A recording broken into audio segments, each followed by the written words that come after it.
I'm 63 years old, and I've been lying to everyone I love for 37 years. In the winter of 1987, during the worst blizzard Montana had seen in decades, I found something in the woods behind my property that shouldn't exist. She was barely 3 feet tall, covered in matted gray-white fur, and freezing to death in a snowdrift. Her name is Sage. At least, that's what I call her. And she's a Bigfoot. I was 26 years old, working as a wildlife rehabilitator, living alone in a cabin outside of Missoula. And when I carried that trembling, hypothermic creature into my home that night, wrapped her in blankets, and chose not to call anyone, I crossed a line I could never uncross. This is the story of how I became a mother to something the world doesn't believe in. And why, after 37 years of silence, her final visit left me with a truth too devastating to keep hidden any longer. The blizzard started on February 9th, 1987, around 4 in the afternoon. I was in my cabin, monitoring the wildlife cameras I'd set up around the property as part of my rehabilitation work. I specialized in orphaned and injured animals, mostly deer, occasional wolves, once a young black bear whose mother had been killed by a car. The Forest Service contracted me to document recovery patterns, and I lived for the work. It gave me purpose in a way nothing else had since my divorce 2 years earlier. The wind picked up fast, rattling the windows in their frames. Within an hour, I couldn't see past my porch. The thermometer outside read -8 degrees, and that was before accounting for wind chill. I'd lived through Montana winters my whole life, but something about this storm felt different. Heavier, more violent. Like nature was trying to prove a point. I was making dinner venison stew, enough for 3 days if the roads got bad when the motion sensor alarm went off. One of my cameras, the one positioned near the creek about 200 yards behind the cabin, had detected movement. I pulled up the feed on my monitor, expecting to see a deer taking shelter in the dense pines. Instead, the screen showed nothing but white static and swirling snow. Whatever had triggered it was already gone. I should have let it go. Should have assumed it was a branch falling or snow sliding off a tree, but I'd learned to trust my instincts with injured animals. Sometimes they'd crawl into impossible places to die, and if you didn't check immediately, you'd lose them. I pulled on my winter gear layers upon layers, insulated boots, my heaviest parka, and grabbed my flashlight and emergency medical kit. The kit went everywhere with me, always. The cold hit me like a physical blow the moment I stepped outside. The wind was howling, carrying snow horizontally across the clearing. I could barely see my own outstretched hand. I should have turned back. Any rational person would have. But I'd spent 2 years being rational, being careful, doing what everyone expected. And it had left me alone in a cabin with nothing but wounded animals for company. I found her about 50 yards from the creek, half buried in a snowdrift that had formed against a fallen log. At first, I thought she was a dog, some kind of husky or malamute that had gotten separated from its owner. But when I brushed the snow away from her face, my flashlight beam caught something that made my breath stop. She was covered in fur, yes, but her face was wrong. Too flat, too expressive. Her hands, not paws, hands were curled against her chest, fingers delicate and almost human. She wasn't breathing. I didn't think, didn't question. I just gathered her into my arms. She couldn't have weighed more than 30 pounds and ran. The wind screamed around me, trying to tear her from my grasp. My lungs burned. Ice formed on my eyelashes. But I held on, stumbling through the drifts, following the porch light I'd left on like a beacon. When I finally got her inside, laying her on the mudroom floor and stripping away the snow-crusted fur, I saw her chest rise. Just barely. One shallow breath, then another. And I realized what I'd done, what I was holding, what choice I'd just made without even knowing I was making it. I should have been terrified. Instead, all I felt was a fierce, overwhelming need to keep her alive, to save this impossible thing that shouldn't exist.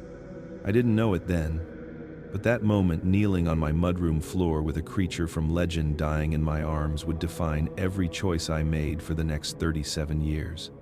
For the first hour, I just sat on the floor of my mudroom, back against the wall, watching her breathe.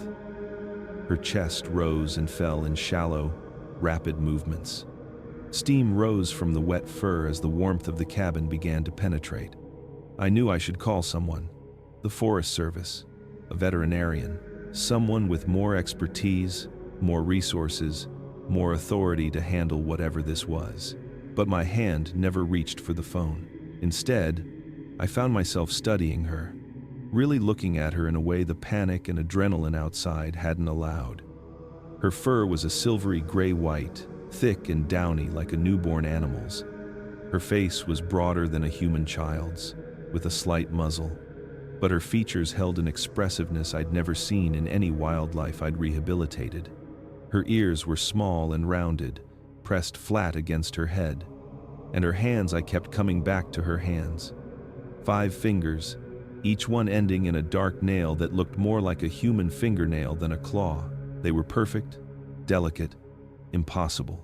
The phone sat on the wall not 10 feet away. I could see it in my peripheral vision. All I had to do was stand up, dial, and say I'd found something. I didn't even have to explain what. Just that I needed help with an animal in distress. They'd send someone. They'd take her away. They'd save her life. Probably. They'd also take her away from me. Away from whatever life she might have had. Away from freedom.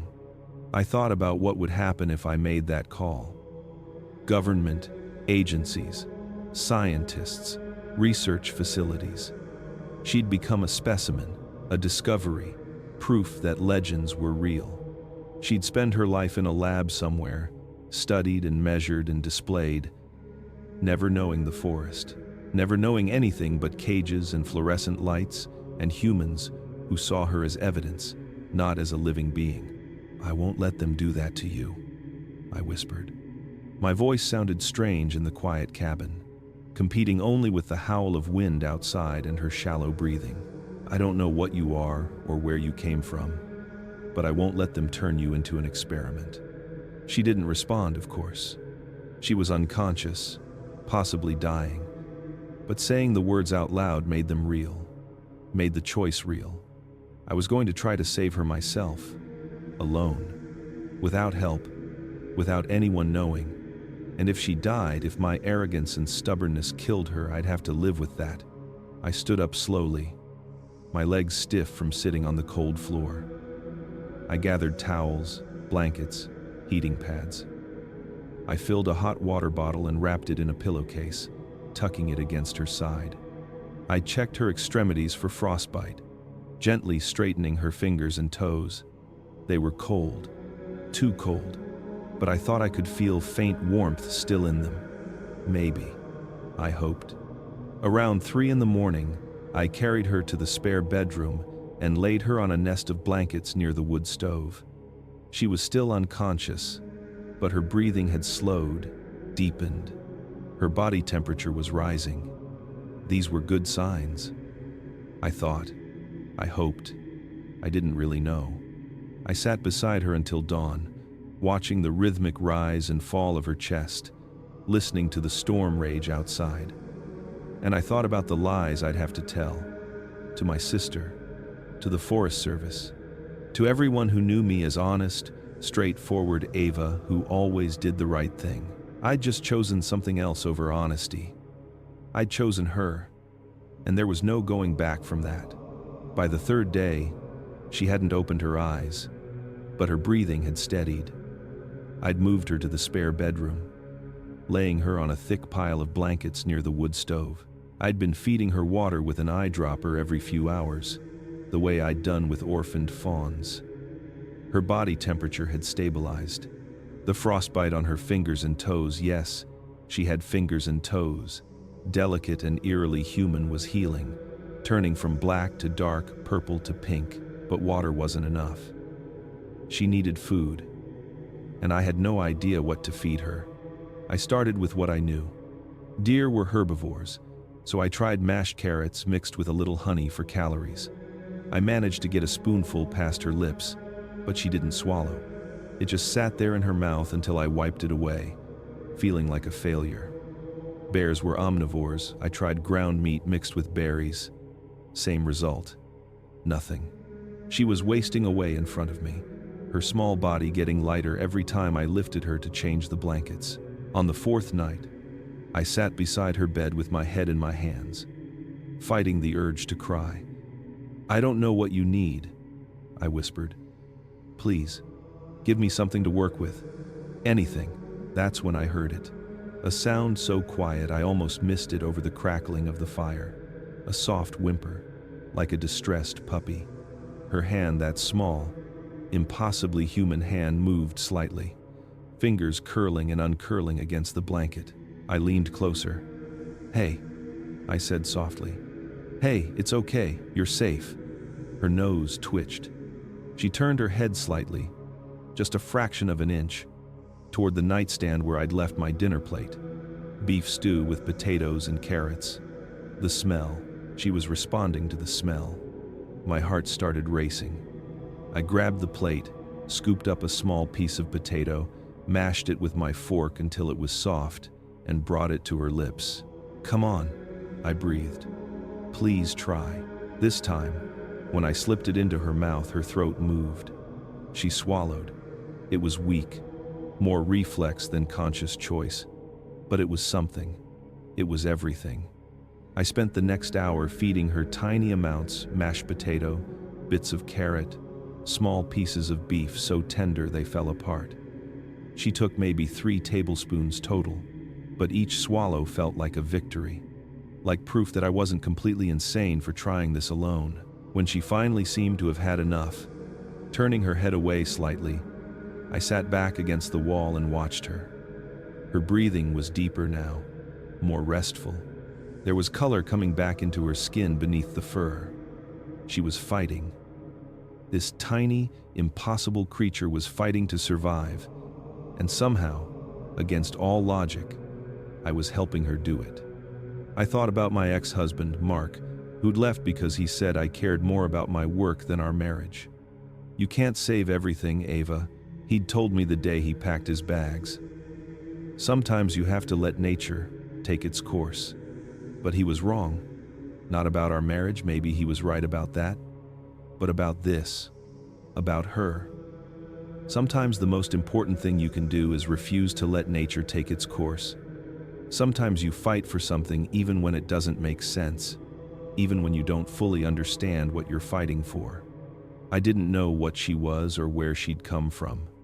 I didn't know if I was doing the right thing, but I knew I couldn't let her die. Not without trying everything I had. It was February 23rd when she opened her eyes. I'd brought in breakfast mashed sweet potato, something soft and warm, and was setting it on the bedside table when I felt her watching me. I turned slowly. Her eyes were enormous, amber-colored, with flecks of gold that caught the morning light streaming through the window. They held an intelligence that made my breath catch. Not animal curiosity, understanding. We stared at each other for what felt like an eternity. I was afraid to move, afraid to breathe, afraid that any sudden motion would shatter this fragile moment. Her eyes tracked across my face, studying me with the same intensity I'd been studying her for 2 weeks. I could see her thinking, processing, trying to make sense of what I was. Then she made a sound. Not a growl or a whimper, but something softer, almost like a question. Her small hand moved beneath the blanket, and I saw her wince. She was still weak, still healing, but she was awake, conscious, aware. "Hey," I said quietly, keeping my voice low and calm. "It's okay. You're safe here." She flinched at my voice, her eyes going wide with what I recognized as fear. Her body tensed, and I saw her trying to push herself up, to get away. But she was too weak. She collapsed back onto the blankets, breathing hard. That soft questioning sound turning into something more distressed. My heart was hammering. No, please don't be scared. I said, holding my hands up, palms out. I'm not going to hurt you. I found you in the storm. You were dying. I just wanted to help. She didn't understand my words, how could she? But maybe she heard something in my tone. She stopped trying to move, though her whole body remained rigid, ready to flee if she could find the strength. Her amber eyes never left mine. Slowly, carefully, I lowered myself to the floor. Sitting put me below her eye level, made me less threatening. It was something I'd learned with skittish deer. Make yourself smaller, less predatory. See? I said softly. I'm not scary. I'm just Ava. And you've been sleeping in my spare room for 2 weeks. I gestured to the plate on the nightstand. I brought you breakfast. Sweet potato. You ate some yesterday, though you probably don't remember. You seem to like it. Her eyes flicked to the plate, then back to me. I could see the hunger in her expression, the way her nose twitched at the smell. But she didn't reach for it. Didn't trust me enough yet. I'll just leave it here, I said, pushing the plate slightly closer to her, then immediately moving my hand away. Whenever you're ready. No pressure. We stayed like that for almost 10 minutes. Me, on the floor, hands visible, non-threatening. Her propped up on the pillows, watching me with those impossible eyes. The silence between us felt heavy with unspoken questions. What are you? What am I? Why are you helping me? Can I trust you? Finally, moving so slowly I barely saw it happen, she reached out and touched the edge of the plate with one finger. Testing. When I didn't react, didn't lunge or grab or do anything threatening, she pulled the plate closer. She picked up a small piece of sweet potato and brought it to her mouth, chewing carefully, still watching me. Good, I breathed. That's good. Eat as much as you want. She ate 3 pieces, then pushed the plate away and slumped back against the pillows, exhausted by even that small effort. But before she closed her eyes again, she did something that made my throat tight with emotion. She looked at me, really looked at me, and made that soft sound again. Not a question this time. Something else. Acknowledgement, maybe. Recognition that I wasn't a threat. That maybe, just maybe, I was trying to help. When her breathing evened out and I knew she was sleeping, I finally let myself cry. Not from sadness or fear, but from the overwhelming weight of what I'd just experienced. She wasn't an animal. She was a person. A different kind of person, yes, but a person nonetheless. With thoughts and feelings and the capacity to be afraid and to choose to trust despite that fear. I'd crossed a line when I brought her into my home. But this moment, this first real connection between us, that was when I truly understood there was no going back. She'd looked at me, and I'd looked at her, and we'd seen each other, really seen each other. And everything I thought I knew about the world had just fundamentally changed. I was responsible for her now, not just for keeping her alive, but for protecting her humanity, her personhood, whatever word applied to what she was, and that responsibility felt bigger than anything I'd ever taken on before. For the first 3 months, we communicated through gestures and patience. She would point to things she wanted: water, food, the window when she wanted to see outside. I would show her objects and name them the way you'd teach a child. Apple, blanket, door. I didn't know if she understood the words themselves or just the associations, but she learned fast, faster than any animal I'd ever worked with. By April, she was walking around the cabin freely, though she stayed close to me, following from room to room like a shadow. She'd grown several inches, her movements becoming more coordinated and confident. The silver-white fur on her back had darkened slightly to gray, though her chest remained pale, and she watched everything I did with those intense amber eyes, absorbing, learning, memorizing. I started keeping a notebook, documenting what she responded to, what seemed to interest her. She liked music, especially classical piano. Whenever I played my old record player, she'd sit perfectly still, head tilted, listening with what looked like complete concentration. She was fascinated by books, though she couldn't read. She'd carefully turn the pages, tracing the letters with one finger, mimicking the way she'd seen me do it. But it was the drawings that changed everything. I'd given her paper and crayons one afternoon in May, more to keep her occupied than anything else. I had work to do, grant reports for the Forest Service, documentation of the animals I was supposedly rehabilitating. I couldn't spend every minute teaching her, even though part of me wanted to. I was at my desk, typing up notes about a deer I'd released the previous month, when I heard her make a sound. Not her usual questioning hum, but something excited. I turned around. She was holding up a piece of paper, pointing at it urgently. On it, she'd drawn two figures, one large, one small. The large figure had its arm around the small one. It was crude, the kind of drawing a young child might make, but the meaning was unmistakable. Family. She was showing me family. Yes, I said, my throat suddenly tight. I pointed to the large figure, then to her. That's you? Or someone like you? She nodded.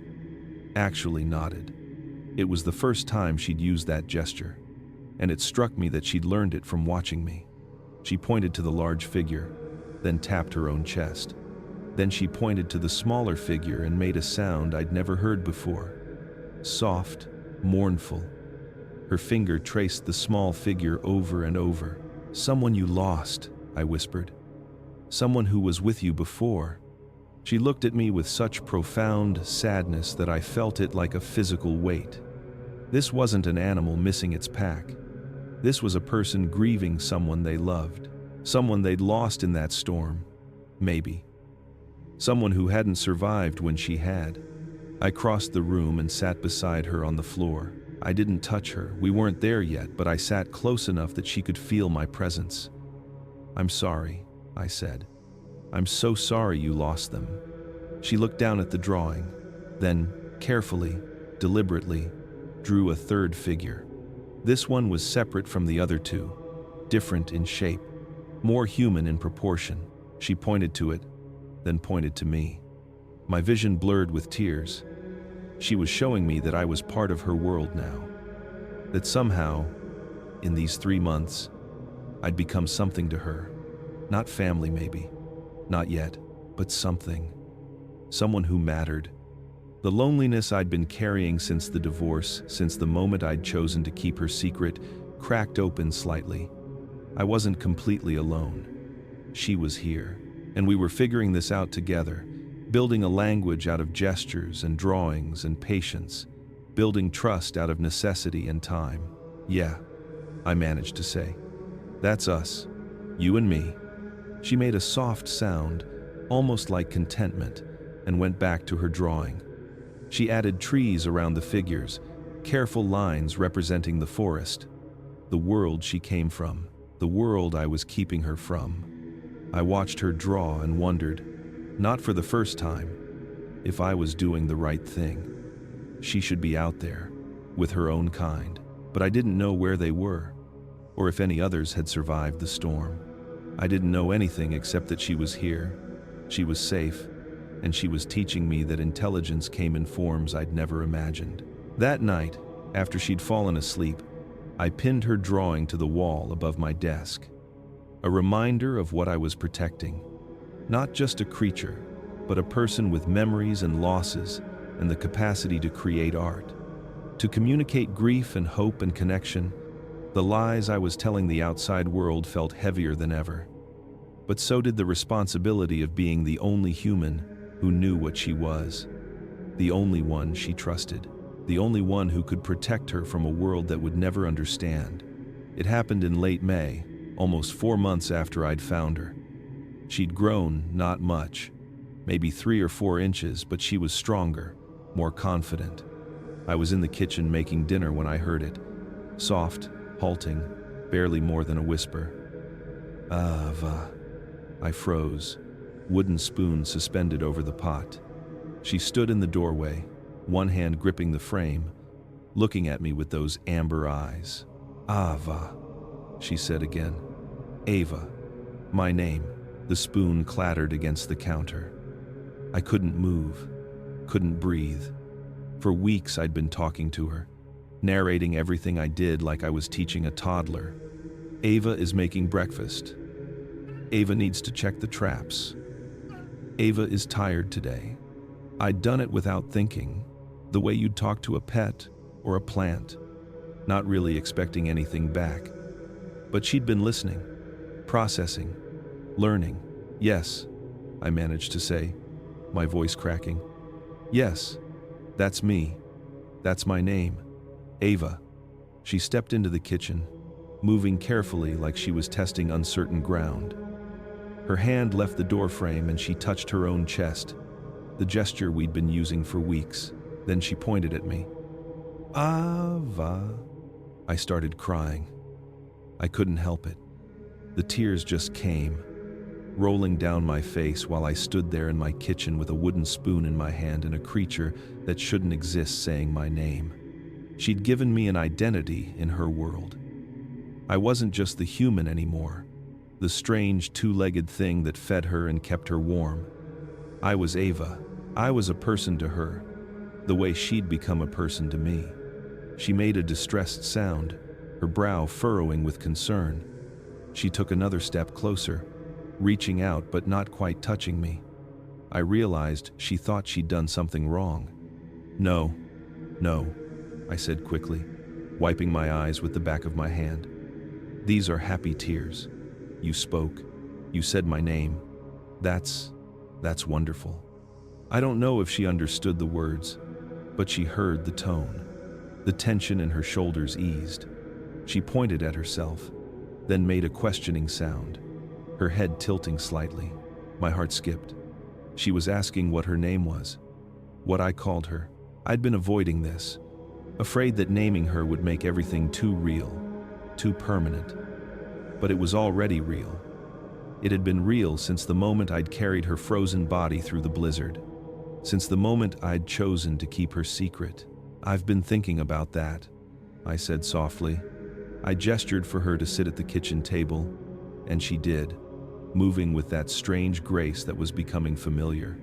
I sat across from her, folding my hands on the scarred wood surface. You came to me during a snowstorm, I said.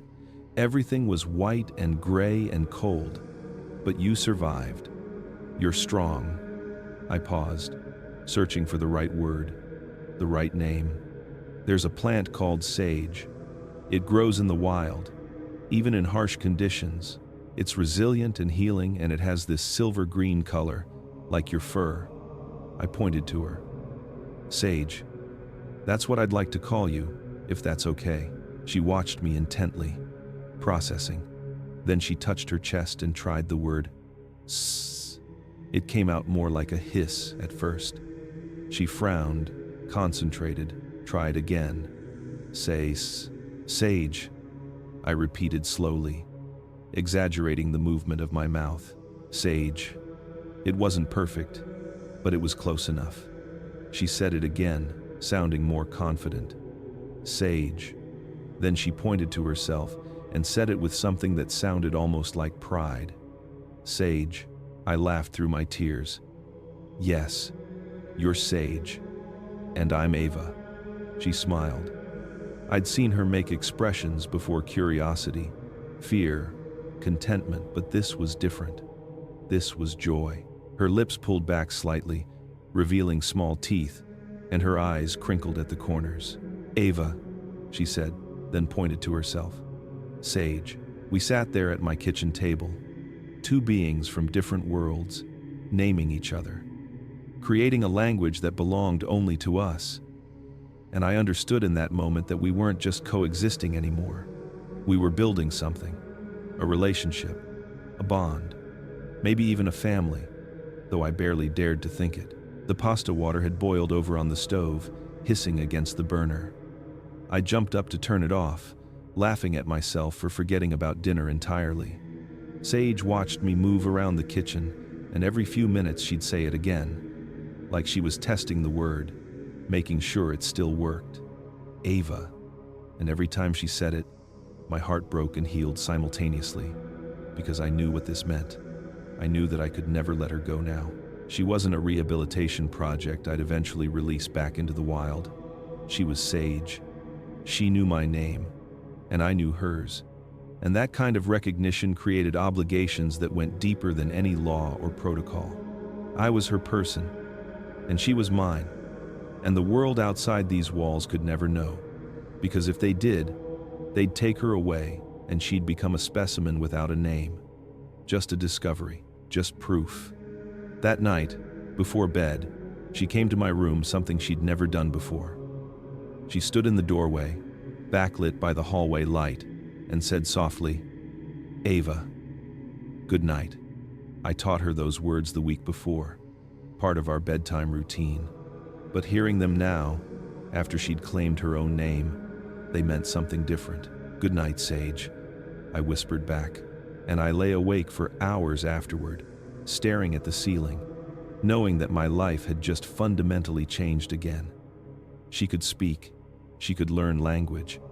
She was becoming more human every day, while remaining completely herself. And I was the only witness to this impossible transformation. That summer, I started taking her outside at night, just to the porch at first, then into the yard, always after dark when no one could see. She moved differently outdoors, more fluid, more certain. She'd crouch in the grass, touching plants, smelling flowers, listening to the forest sounds with her head tilted. Sometimes she'd make soft sounds back, like she was answering something I couldn't hear. I realized she wasn't learning the world. She was remembering it. The first time I saw her truly at home was a warm June evening.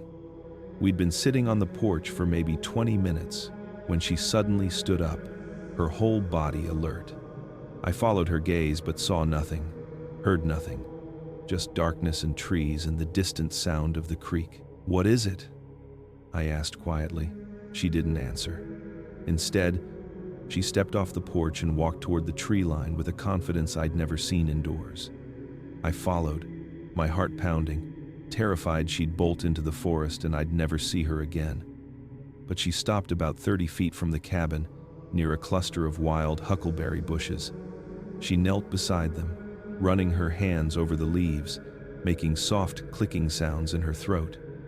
Then she carefully picked several berries and brought them to her mouth. The expression on her face, pure recognition, maybe even joy, told me everything. She'd done this before. Before the storm. Before me. "You know these plants," I said, moving closer. "You remember them." "Remember," she repeated, the word still careful in her mouth. She picked another berry and held it out to me, the same gesture I'd used when first teaching her to eat. An offering, a sharing of knowledge. I took it, and we sat together in the darkness, eating huckleberries while crickets sang around us. And I watched her transform. Indoors, she was cautious, contained, always aware of the limited space and the walls around her. But out here, even in just my backyard, she expanded. Her shoulders relaxed, her breathing deepened. She belonged out here in a way she never would inside. By July, our nighttime excursions had become routine. We'd venture farther each time to the creek, to the edge of the meadow, into the shallow parts of the forest where moonlight still penetrated. She taught me things I'd never learned in all my years of wildlife work. Which plants were edible and which weren't, shown through gesture and sometimes taste testing. How to move quietly through underbrush without disturbing it. How to listen to the forest, really listen, and hear the difference between normal night sounds and something wrong. One night, she led me to a tree with deep claw marks gouged into the bark. She touched them carefully, then made a low rumbling sound in her chest. "Bear?" I asked. She shook her head, another gesture she'd learned from me. She made the rumbling sound again, deeper this time, and touched her own chest. Then she held her hand high above her head, indicating something tall. My blood ran cold. "Another one like you? Another Bigfoot was here?" She nodded. Then she pointed into the forest, made a walking gesture with her fingers, and shook her head sadly. "Gone. Whoever had left those marks was gone. Your family," I whispered, thinking of the drawing she'd made months ago. She didn't confirm or deny it, She just pressed her palm against the scarred bark for a long moment, and I understood. This was a message post, a way for her kind to communicate, to leave traces of their passing, and she was checking it, hoping, maybe praying, that someone she knew had been here. But the marks were old, weathered, months old, at least, maybe even from before the storm. We walked back to the cabin in silence that night, and I felt the weight of what I was doing settle more heavily on my shoulders. I was keeping her safe, yes, protected, alive. But I was also keeping her isolated from her own kind, trapped in a human world that could never truly be hers. That night, lying in bed, I heard her moving around in her room. Not restless, exactly, but awake. And I wondered if she was thinking the same thing I was, that safety and freedom weren't the same thing, that sometimes the kindest choice was the hardest one. I could let her go. I should let her go. Give her the chance to find others like her, to return to the world she'd been born into. But the thought of her out there alone, maybe hunted, maybe hurt again, maybe dying in another storm with no one to help her, it paralyzed me. So I made a choice that summer, though I barely acknowledged it to myself at the time. I chose my fear over her freedom. I chose the certainty of having her close over the uncertainty of letting her live the life she was meant for. And I told myself it was for her protection, for her safety. But late at night, when I heard her making those soft forest sounds in her room, answering calls that only she could hear, I knew the truth. I was keeping her because I needed her. Because she'd filled the loneliness in my life, given me purpose and connection and something to protect. Because losing her would mean being alone again, and I wasn't strong enough to face that. She trusted me. She'd given me her name and learned mine. She followed me back into the cabin every night without question, and I was repaying that trust by building a cage out of my own need, even if the bars were invisible. I told myself I'd let her go when she was ready, when she was older, stronger, better able to survive on her own. But even then, I think I knew I was lying to myself. The truth was simpler and uglier than that. I didn't know how to let her go, and I wasn't sure I ever would. My sister Claire started asking questions in July. You never come to town anymore. You screen all your calls. Are you okay out there alone? I'd always been private, but now I was isolated, and it was showing. I started making excuses. I'm working on a big project. I need space right now. I'm fine, really. Each lie felt like another brick in a wall between me and everyone I loved. The worst part was how easily they came. I'd never been a good liar before. Ask Mark. My ex-husband always said I wore my emotions on my face, couldn't hide anything. But necessity made me skilled at deception. I learned to control my voice, to keep my expressions neutral, to build elaborate stories that sounded just plausible enough. What kind of project? Claire asked during one phone call in early August. I could hear the concern in her voice, the big sister worry that had been there since we were kids. I looked across the room at Sage, who was sitting by the window with a book I'd given her, carefully turning pages she couldn't yet read but loved to look at. Wildlife behavioral study, I said, hating how smooth the lie sounded. Long-term observation work. It requires a lot of isolation and consistency. I can't have people coming and going. For the Forest Service? Private grant, I said. Another lie, stacked on top of the first. It's kind of sensitive. I signed an NDA. Claire was quiet for a moment. Ava, I'm worried about you. Ever since the divorce, you've been pulling away from everyone. This isn't healthy. I'm happy, I said. And that part was actually true. I was happy in a way I hadn't been in years, but I couldn't explain why without destroying everything. I promise, Claire, I'm okay. I'm just busy. After I hung up, I sat with my head in my hands. Sage came over and touched my shoulder gently. She'd learned that this meant comfort, support. Sad? She asked. Yes, I admitted. Lying makes me sad. She tilted her head, processing. Her vocabulary was growing daily, but complex emotions were still difficult. Why lie? To protect you, I said simply. She thought about this, then said something that broke my heart. Ava's sad because Sage here. No, I said quickly, taking her hand she allowed touch now, even welcomed it sometimes. No, Sage, I'm not sad because you're here. I'm sad because I wish I could tell people about you. I wish the world was different, but it's not. And keeping you secret is the only way to keep you safe. She squeezed my hand with her large, gentle fingers. Sage, stay quiet. Sage, help. And she did. She was remarkably good at hiding when she needed to be. The few times delivery trucks came up the long driveway, she'd disappear into her room without me even having to ask. She learned to recognize the sound of vehicles that weren't mine. She moved silently when necessary. It was like she understood instinctively that discovery meant danger.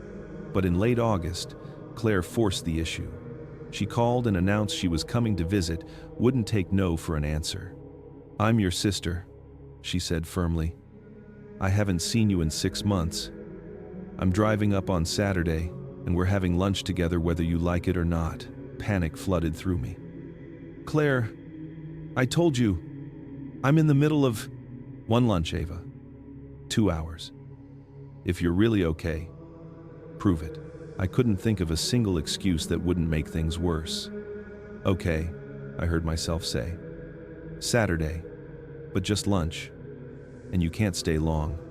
I spent the next 3 days in a state of barely controlled terror. I cleaned the cabin obsessively, removing any trace of Sage's presence. Her drawings came off the walls. Her books went into a locked trunk. The oversized chair I'd built for her got shoved into the basement. I bought new curtains for her bedroom and told her she'd have to stay in there, absolutely silent, for however long Claire was here. Why, sister, not know Sage? She asked the night before Claire's visit, watching me transform the cabin into a lie. I sat down heavily on the couch.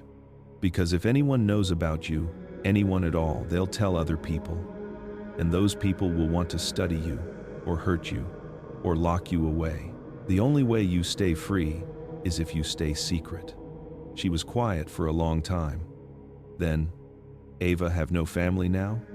Because of Sage? The question destroyed me. I have family, I said. I have Claire, and my parents, though they live far away. But I also have you. Your family too, Sage. And sometimes family means making hard choices. Saturday came. Claire pulled up at noon in her blue sedan, and I met her on the porch before she could come inside. We hugged, and I felt her stiffen slightly. You've lost weight, she said, pulling back to look at me. I've been hiking a lot. The observation work keeps me active. We had lunch on the porch, sandwiches I'd made, iced tea, small talk that felt like walking through a minefield.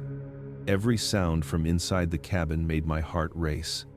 Every moment, I expected Sage to make a noise, to forget and call out for me, to ruin everything. Claire kept looking at the cabin door. Can I use your bathroom? The porch bathroom, I said quickly, pointing to the small half-bath accessible from outside. The indoor plumbing's been acting up. Another lie. They were coming so easily now. After she left, I went inside to find Sage sitting on the floor of her room, perfectly still, exactly where I'd left her. She looked up at me with those amber eyes, and I saw something new there. Not fear or confusion, but understanding. She understood what she'd cost me, what her existence meant for my life. Good job staying quiet, I said, kneeling beside her. Thank you. Sister gone? Yes. She's gone. Come back?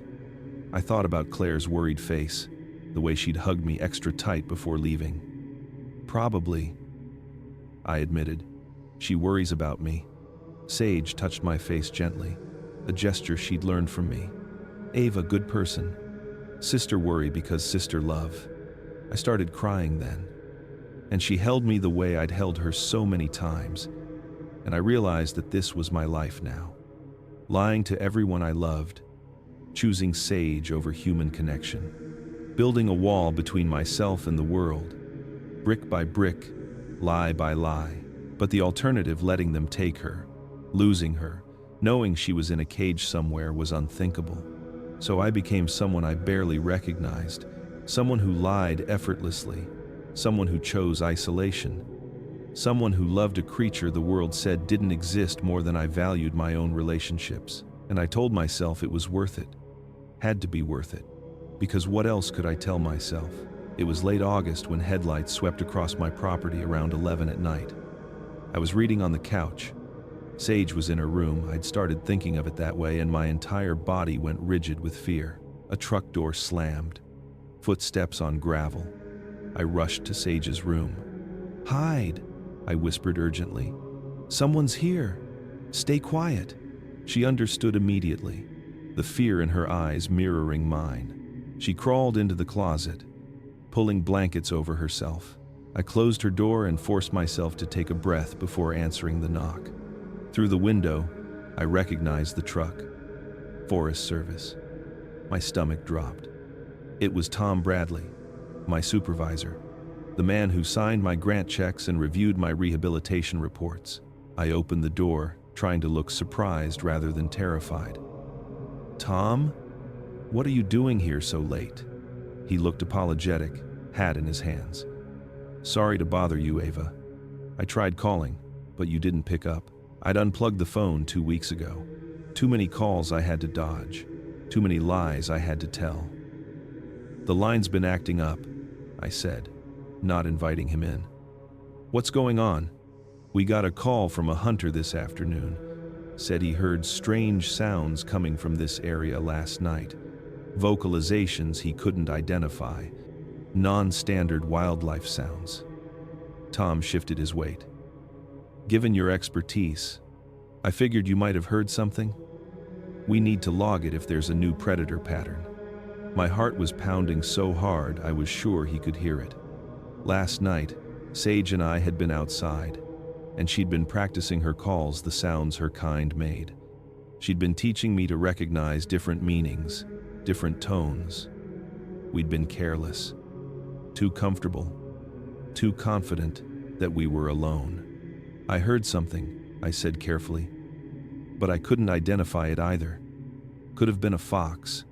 They make some strange sounds during mating season. Mind if I come in?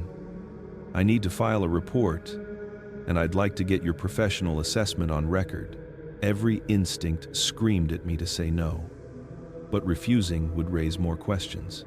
"Sure," I said, stepping aside, praying that Sage would stay silent. "Sorry about the mess."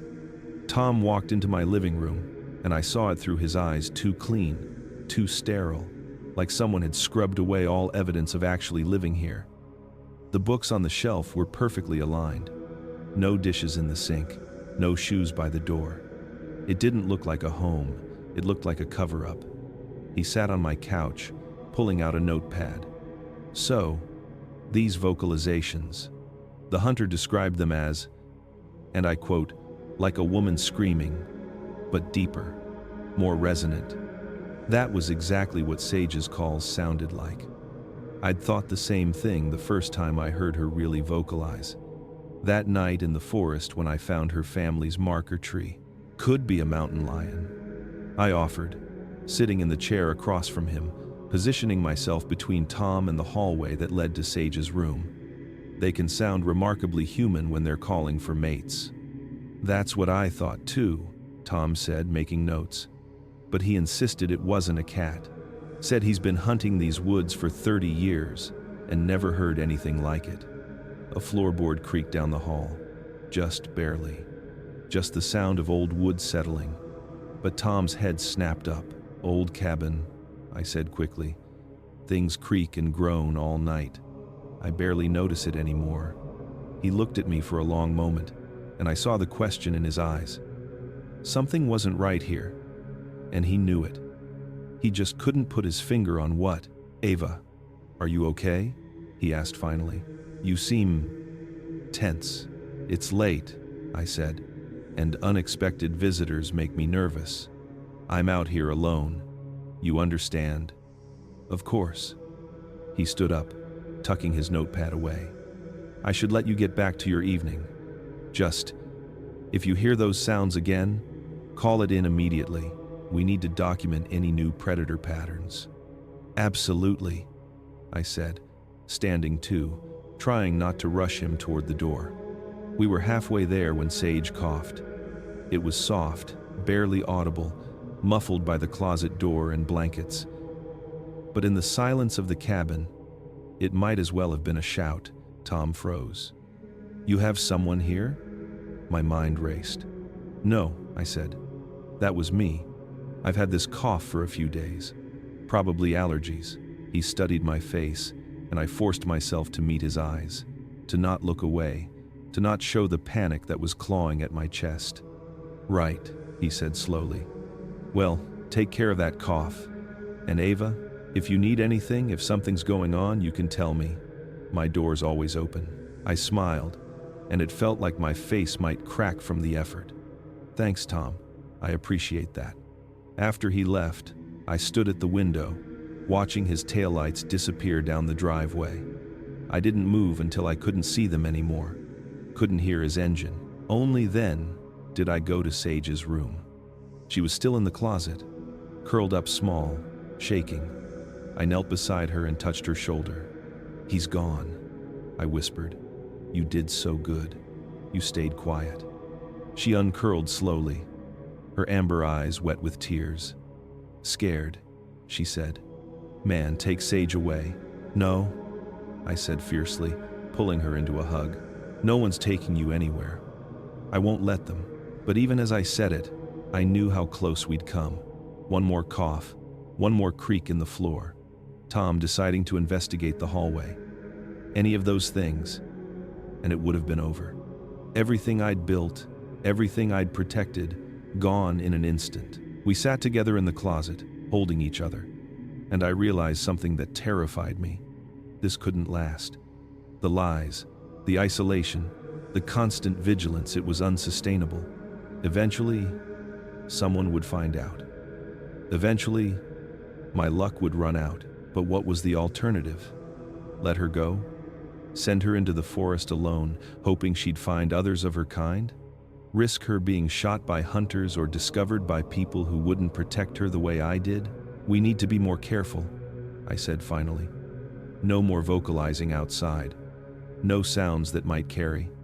We have to be absolutely silent when anyone could be nearby." She nodded, understanding. "Sage, be quiet. Sage, be careful." But I saw the sadness in her expression. She was silencing herself, making herself smaller, hiding who she was to stay safe, and I was the one asking her to do it. That night, I lay in bed and stared at the ceiling, listening to the old cabin settle around us. And I wondered how long we could keep living like this. How long before the weight of the secret crushed us both? How long before love became another kind of prison? It was October, a year and 8 months after I'd found her, when she finally told me about them. We were sitting on the porch in the twilight, wrapped in blankets against the autumn chill. She'd been quiet all day, melancholy in a way I'd learned to recognize. Then she started making marks in the dirt with a stick. First, a large figure, then a smaller one beside it, then another small one. She pointed to the smaller figures, then to herself. "Your sibling," I said softly. "You had a brother or sister." She nodded.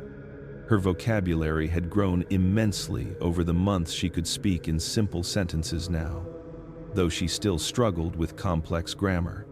"Sister," she said. "Name." She made a sound I couldn't replicate, something between a hum and a trill. Cannot say in human words. She drew more figures around the small ones. Larger shapes, protective positions. Mother, father, grandmother, uncle. She labeled each one with sounds I couldn't reproduce. Names from a language that predated any human tongue I knew. "You had a whole family," I whispered. my throat tight. Yes. She drew a circle around all the figures. Group. We traveled together. Mountains in summer, valley in winter. Always moving, always hiding. I'd known she'd lost someone in that storm, but I hadn't realized the scale of it. Where are they now, Sage? She was quiet for a long moment. Then she drew new figures approaching her family. Human shapes with straight lines extending from them. Guns. My stomach turned. "Hunters found us," she said, her voice flat in that way trauma survivors sometimes talk about terrible things. 3 winters ago, we camped near frozen river. Father catch fish. Mother and grandmother make shelter. We playing me and sister in snow. She drew the scene methodically, each detail precise. Men come. 4 men. They see father first. They shoot. She made the sound of gunfire, sharp and hard. Father fall. Mother try protect. They shoot mother. Tears were streaming down my face. But Sage's expression remained eerily calm, distant. She was telling me, but she was also somewhere else. Back in that moment. Grandmother grabbed me and sister. We run. But sister fall. She's small. Legs, not strong. Grandmother go back for sister. Sage's hand trembled as she drew an X over 2 of the figures. They shoot grandmother. They shoot sister. Oh God, Sage. I breathed. Uncle fight them. Uncle big, strong. He hurt 2 men, I think. But they shoot him many times. I hide in snow, in rocks. I watch. All die. All my family die. She sat back, looking at her drawing. A massacre rendered in stick figures and dirt. The storm, I said, pieces falling into place. The storm when I found you that was 3 months after this happened? Yes, I hide. I alone. I try find other groups I know some, far away. But I young, I not know way. Storm come, I lost. Cold, I think I die like family. But then, she touched my hand. Then Ava find me. The weight of what she'd survived crashed over me. She'd watched her entire family murdered. Then spent 3 months alone in the wilderness at what must have been the equivalent of a young child. Trying to find help. Trying to survive. Until the blizzard nearly killed her. "I'm so sorry," I said, pulling her into a hug. "I'm so sorry that happened to you."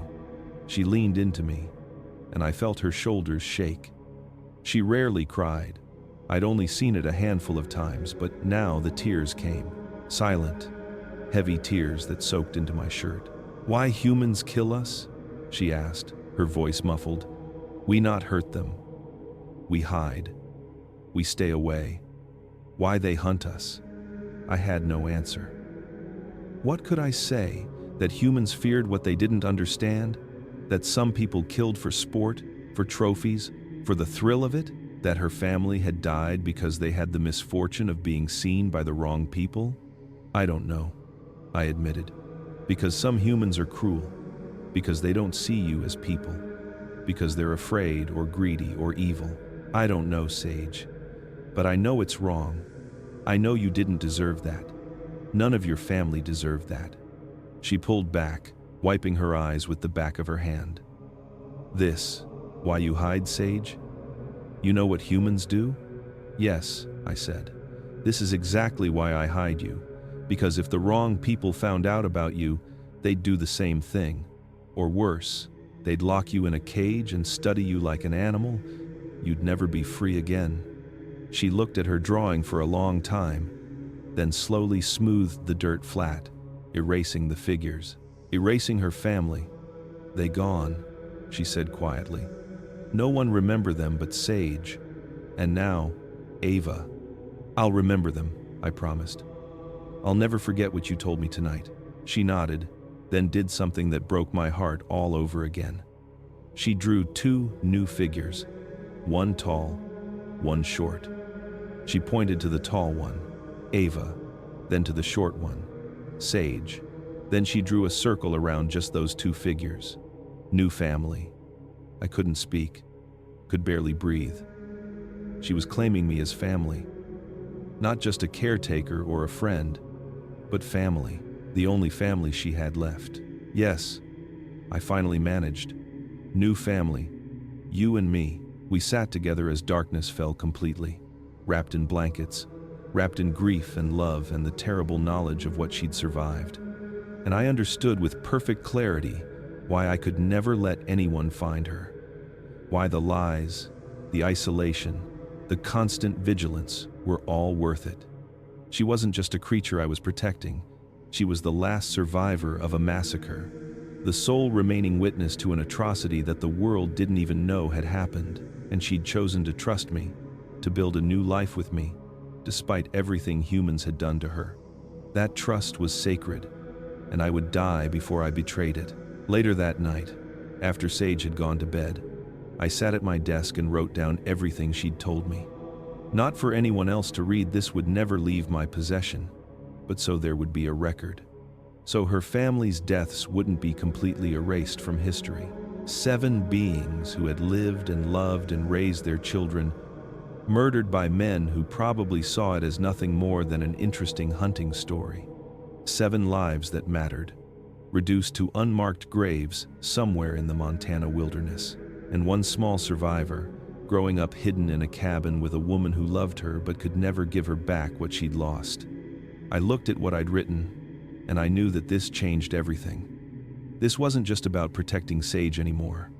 It was about bearing witness, about making sure that someone, somewhere, knew what had been done, knew that her kind existed, had families, felt love and grief and fear just like humans did.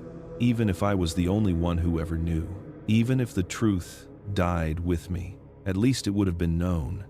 At least Sage's family would have been remembered by someone other than the people who killed them. And maybe, someday, that would matter. The second winter was brutal. Not the snow or the cold we'd prepared for that. It was watching her stand at the window, hour after hour, staring at the tree line. She was 12 feet tall now, nearly full-grown, and the cabin that had felt spacious when I lived alone now felt confining. She'd press her palm against the glass, and I'd see it in her posture, the longing, the wildness calling her back. I was losing her. She barely ate that December. I'd make her favorite meals, roasted vegetables, fresh fish, the huckleberry preserves we'd made together in summer, and she'd pick at them, disinterested. At night, I'd hear her pacing in her room, back and forth, like a caged animal, which, I was beginning to realize with sickening clarity, was exactly what she was becoming. "Sage," I said one morning, finding her at the window again, her breath fogging the glass. "Talk to me. What's wrong?" She didn't turn around. "I hear them," she said quietly. My heart stopped. "Hear who?" "My kind. In mountains, they call in night. I hear them call." She pressed both palms against the window now, her massive hands spanning the entire frame. "They lonely. They search. They ask, who there? Who alive?" I'd heard the sounds too, those distant vocalizations echoing through the valleys on still nights. I'd told myself they were elk, or wind through the canyons, or my imagination, but Sage knew better. "And you want to answer them," I said, already knowing. "Yes." She finally turned to look at me, and her eyes were full of something I'd never seen before. Not sadness or fear, but determination. "I need answer them, Ava. I need find my people." Every selfish part of me wanted to say no, to remind her of the hunters, the danger, the fact that she was safe here with me. But I looked at her, really looked at her, and saw the truth. She wasn't safe here, not in the ways that mattered. She was surviving, but she wasn't living. "Okay," I heard myself say, the word tearing out of my chest. "Okay, let's make a plan." Her eyes widened. "Ava, let Sage go?" "I don't want to," I admitted, my voice breaking. "God, Sage, I don't want to lose you. But keeping you here when you're miserable, that's not love. That's selfishness. She moved toward me, and I was struck again by how enormous she'd become. She had to duck slightly to avoid the ceiling beams. She knelt down so we were eye level, and took my hands in hers. "Sage love Ava," she said. "Ava save Sage. Ava family. But Sage not. Not human. Sage need forest. Need sky. Need others." "I know," I whispered. "I've always known. I just didn't want to admit it." We spent the next week preparing. I helped her pack supplies, dried food, a tarp, matches in a waterproof container. I drew her maps showing the direction the calls had come from, marked water sources and shelter spots I knew from my years working these forests. I taught her which areas to avoid, where hunters typically set up camps, where roads cut through the wilderness. The night before she planned to leave, we sat together by the fire. She'd grown quiet, and I wondered if she was having second thoughts. "Scared," she finally admitted. "Of what?" "Of leaving Ava, of being alone again, of not finding others." She looked at me. "Of finding others and they not accept Sage. Sage been with human too long. Maybe they think Sage wrong now." It hadn't occurred to me that she might not be welcomed back, that spending 2 years with me might have changed her in ways that made her an outsider to her own kind. "You're not wrong," I said firmly. "You're just different. You've had experiences they haven't had. But Sage, you're still you, still one of them. They'll see that. What if they don't?" "Then you come back," I said. "My door is always open. Always. If you need to come back, for any reason, you come back. This is your home too." She nodded, but I saw the doubt in her eyes. That night, I couldn't sleep. I lay in bed listening to Sage moving around in her room, and I thought about the empty cabin that awaited me. 2 years of constant companionship, of never being truly alone, of having someone who needed me, all of it ending. I'd be back where I started, isolated and lonely. Except now I'd know exactly what I was missing. Around 3 in the morning, I heard my bedroom door creak open. Sage stood in the doorway, backlit by the hallway light. "Sage can't go," she whispered. I sat up. "What? Why?" She came and sat on the floor beside my bed. She was too large for the bed itself now. "I think about Ava alone. Ava have no family here because Sage secret. Ava lose friends because Sage. Claire not visit because Sage. If Sage leave, Ava all alone because of Sage." The guilt in her voice destroyed me. "Sage, no. You can't stay because you feel guilty. That's not guilt," she interrupted. "Love. Sage love Ava. Ava protect Sage when no one else would. Ava give up everything for Sage. How Sage leave Ava alone?" We sat in the darkness, both of us caught in an impossible situation. She needed the forest, needed her kind. But she also loved me, felt responsible for me the way I felt responsible for her. We'd become so entangled in each other's lives that separation felt like amputation. "What if," I said slowly, "we try something different? What if you go, but you come back? You could live part of your life in the forest, with your kind, and part of it here. Like people with 2 homes." She was quiet, considering. "Ava not be alone? I'd miss you," I admitted. "But knowing you were happy, free, living the life you're meant for, that would be worth it. And knowing you'd come back, even just sometimes, that would be enough." She reached out and took my hand. "Spring," she said, "when snow melt. Sage, try then. Try find others, but come back to Ava. Promise, okay?" I breathed. "Spring." She stayed in my room that night, sleeping on the floor beside my bed like she had that first week when she was small enough to fit. And I lay awake, wondering if I'd just agreed to something impossible, wondering if she'd find her kind and realize she never wanted to come back, wondering if I'd just started the countdown to the worst heartbreak of my life. But I also knew it was the right thing to do, even if it destroyed me. Even if spring came and she left and never returned, because loving someone, really loving them, meant wanting what was best for them. Even when it broke your heart, even when it meant letting them go. By 2007, Sage had been with me for 20 years. 20 years of lying to everyone. 20 years of keeping her hidden.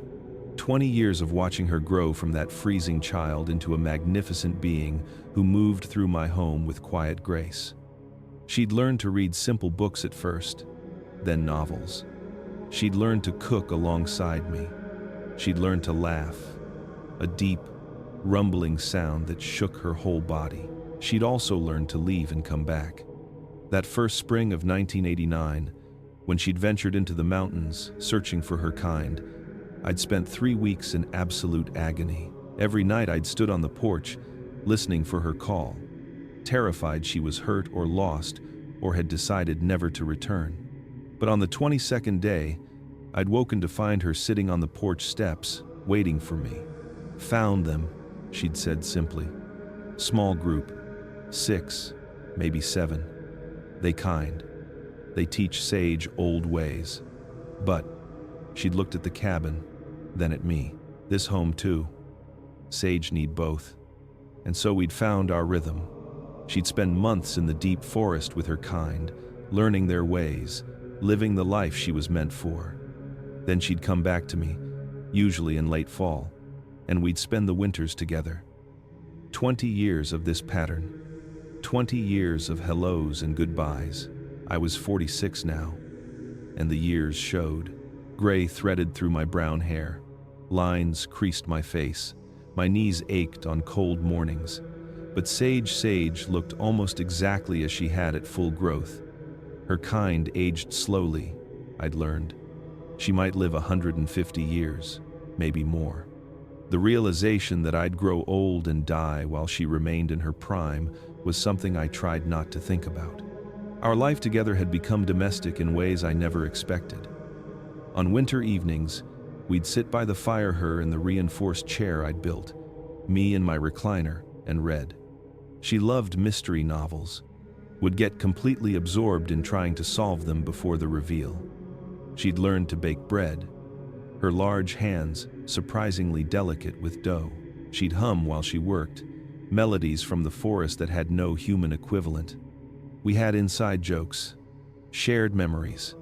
The time she'd tried to use the telephone and accidentally broken it.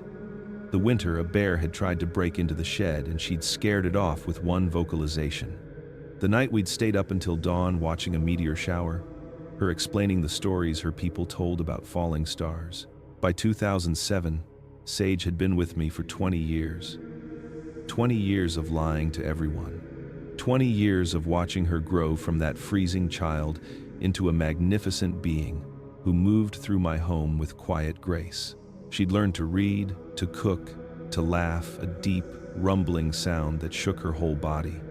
She'd also learned to leave and come back. That first spring, when she'd ventured into the mountains searching for her kind, I'd spent 3 weeks in agony. But she'd returned, and we'd found our rhythm. Months in the forest with her people, then back to me for the winters. 20 years of this pattern. Claire had stopped asking questions years ago. My parents had passed. I was 46 and alone, except for Sage. "You sacrifice so much for Sage," she said one February night while we made dinner. "You could have husband, children, real family." "You are real family," I said. She was quiet, then. "Ava, no Sage have someone? In forest? Male. He asked Sage to stay, to not come back." My heart stopped. "Oh, Sage say no. Sage say have family here. Have Ava. He not understand why Sage care about human." She turned to me. "Ava, teach Sage what love is. Real love. Love that sacrifice. Love that last." I hugged her, my arms barely reaching around her massive frame. "I love you too, Sage." That night, writing in my journal, I realized the truth. I'd thought I was saving her, but she'd saved me too. "Why you save me?" Sage asked, in 2012. We were in the living room, her on the reinforced couch, me in my chair. "Why you not tell?" I'd been asked this question hundreds of times by my own conscience. But hearing it from her was different. "At first, it was instinct," I said. "I saw something suffering and my training kicked in. But the moment I saw your hands, saw the intelligence in your face, I knew what would happen if I called for help. You'd become a specimen. So you cage me here instead?" The question hit like a slap. "Is that how you feel?" "Sometimes," she admitted, "but also protected, safe, loved." "But Ava, you cage yourself too." "Why?" I took a deep breath. I was lonely. My marriage had ended. I was alone. And then there was you, this impossible thing that needed me. Actually needed me. "You save Sage because lonely?" "Partly," I struggled to explain. "That first night, I saved you because it was right. But all the days after, some was protecting you. But some was protecting what we had, what you gave me. Purpose, connection, family. You think maybe you keep Sage for selfish reasons. I think my reasons were complicated. I love you. I'd die to protect you. But I also need you. Did I keep you hidden because you needed protection? Or because I needed you? Maybe both true," she said softly. We talked for a long time that night. About love being complicated. About how we'd both made selfish and selfless choices. About how we'd saved each other. Important thing, you still here. Sage still here. We choose each other. Every day. That means something, she said finally. In 2018, Sage started having headaches. By fall, they were debilitating. I'd find her in the dark, eyes squeezed shut, breathing through pain. I researched obsessively, called a doctor friend with made-up questions about primate neurology. Nothing helped. By November, Sage had lost weight, stopped going to the forest. Her mate's calls echoed unanswered through the valley. In December, I found her collapsed, unable to stand. Together, we got her back to bed, but I knew this was bad. The very isolation that kept her safe might kill her. "You helped Sage for 31 years, she said weakly. "If Sage die, it not because Ava fail. Everything alive must end sometime." "You're not dying," I said fiercely. But by March 2019, she could barely walk. The headaches came constantly. "I need tell you something," she said one night. "About why Sage gets sick. About what happened to my family." Real reason. It was March 2023 when she finally told me everything. 36 years after I'd found her. Time running out. "I tell you hunters kill my family," she started. "But I not tell you everything." Her hands trembled as she explained. They weren't just hunters. They were government scientists. They'd shot her family to wound, not kill. Wanted them conscious. They put father in cage, then they take samples, cut into him while he alive. He scream, and we cannot help. Tears streamed down my face as she described hours of torture. Her mother, grandmother, uncle all captured, experimented on, killed. Her sister, just a child, taken alive. I follow trucks for days. I find facility in mountains. Big building with cages. Many cages. Not just my family. Other groups they catch. I watch through fence for 3 days. She watched them all die. Her sister lasted longest 2 months of experiments before her small body gave out. When I hide in rocks, watching, they shoot dart at me. "Hit here." She pointed behind her ear. I pull out fast, but some liquid go in. Whatever in that dart, it in me this whole time. Killing me slow. My blood ran cold. "You've been dying since the day I found you?" "Not known, suspected. My people have stories. Ones who survive government facilities. They always die young, always get headaches first. She touched my face.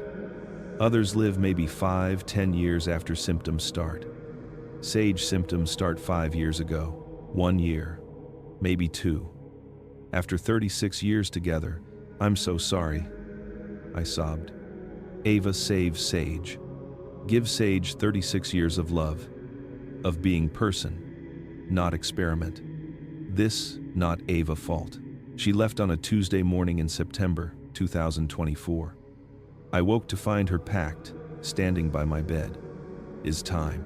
Must go home now. We walked through the cabin in silence. She touched everything, goodbye, the couch, the table, the door frame, where we'd marked her height. Outside, we moved slowly toward the tree line. Her legs weren't strong anymore. I hate this, I said. I hate that it ends like this. This, not bad ending, she said. Sage lived 37 years more than should have. Most my kind die afraid, alone, hunted. Sage die going home, with mate waiting, with Ava blessing. This good ending. At the edge of my property, she gave me a book, To Kill a Mockingbird, her favorite. Inside, Sage writes something. Read later. I don't know how to let you go. Same way I let you go every spring. With trust, with love, she hugged me. I pressed my face against her chest, listening to her heartbeat one last time. Thank you for everything, for seeing me, for choosing me, for loving me. I couldn't have chosen anything else. You were always the only choice. She picked up her pack and walked into the forest. Stopped once, 50 yards away, and raised her hand. I raised mine. Then she was gone. Inside the book she'd written, "You save my life. You give me home. You teach me that love bigger than fear. Thank you for 37 years. I love you forever. You are best thing that ever happened to Sage. Your daughter, Sage, daughter." She'd claimed that word. The cabin is empty now in ways it never was before. It's been 3 months. No signs she made it to her people. No way of knowing if she died on the journey or rests peacefully somewhere in the deep forest. I went looking 2 weeks after she left. Found nothing. Just wilderness that swallowed all evidence of her passing. Maybe that's how it should be, her kind disappearing without trace. But after 37 years of her life being hidden, her death hidden too feels wrong, like she was never here at all. I'm 63 now. At Claire's funeral last year, cancer took her people, pitied me. This strange, isolated woman who never remarried, never had children. They don't know. Can't know that I had more family, more love, more purpose than any of them could imagine. But now I'm faced with a choice. Sage told me about a government facility that experiments on her kind, that tortured and killed her family, that might still be operating, still capturing and killing beings the world doesn't acknowledge. For 37 years, I kept quiet to protect her. But she's gone. The reason for my silence is gone. If I speak, I'll sound insane. They'll want proof, evidence. I'd have to violate everything she trusted me to protect, turn her life into a spectacle. But staying silent means that facility continues operating.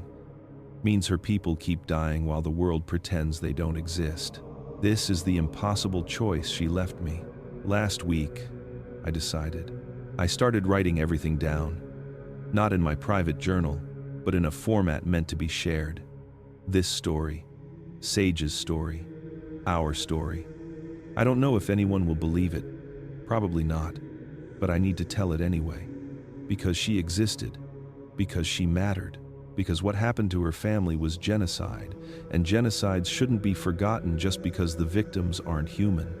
I'm telling this story because I'm old, and soon I'll die too, and if I don't speak, the truth dies with me. That feels like another kind of murder, erasing her from existence, pretending these 37 years never happened. I'm telling this knowing it will change nothing. The facility, if it exists, is protected by the same power that denies these creatures exist. No one will investigate, no accountability. Justice for Sage and her kind is impossible. But witness is still possible. Maybe that's enough. Maybe having her story told, her life acknowledged, her love remembered matters, even if it changes nothing. Sometimes I sit in her chair and talk to her. I'm telling them, Sage, I'm breaking the silence. You showed me that love means witness, that being seen matters. So, I'm making sure you're seen. The room stays silent. But sometimes, when the wind blows just right, I hear something that sounds like her voice. Or maybe I'm going crazy with grief, but I don't think so. She's still here in the memories embedded in these walls, in the love that changed me, in the impossible truth I carry. She was real. She existed. She loved and was loved. For 37 years, she trusted me with her life, her safety, her truth. Now I'm trusting you with it, with the knowledge that somewhere in the Montana wilderness, there are beings who feel and think and love and grieve just like we do, who have families and histories and cultures we've tried to erase through violence and denial. They're dying, slowly, systematically, in silence.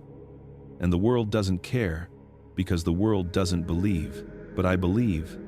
I know. I've held the evidence in my arms. I've loved it. I've lost it.